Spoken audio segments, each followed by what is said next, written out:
We recently released a new batch of cars we dubbed the Oddballs. This is Tim, the lead artist at Vector Unit, and I'm going to share some behind-the-scenes stuff about them today.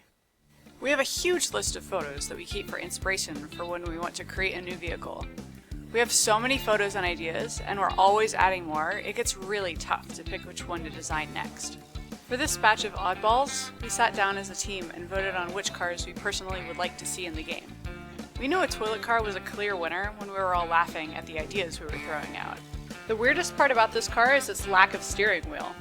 All of the drivers share a steering animation, which is authored in a very specific way to connect with a variety of other animations, all derived from this driving pose.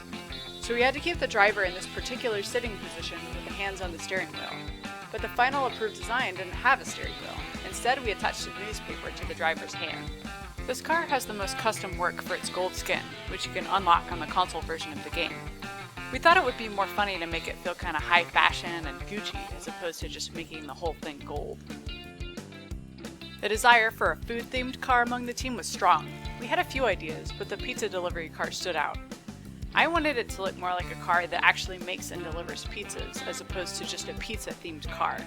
We chose a station wagon for the base. It felt right stylistically for a pizza delivery driver, and it had plenty of room in the back for some fun themed stuff to happen. It has a few dynamic objects that are unique to this car. Pizza-shaped flags in the front, an actual pizza sliding around in the back, and an old-school springy restaurant sign on the top. For a long time, I've personally wanted a tank in the game. The major sticking point to making this happen were the treads. At this time, we don't have the tech to make treads work, so we devised a plan to model our tank as a mashup of a tank and an APC. The most unique thing about the tank is that it has 6 wheels. With that in mind, the design for this was fairly straightforward. Many times we don't make concept art for things and just go for it, especially when there's lots of good reference that can be gathered. The UFO had the most custom work behind the scenes, so it was the last car in this batch to be completed. We didn't implement any flying or airplane related tech, so what you see and feel is all jerry-rigged and heavily edited on top of the standard car mechanics.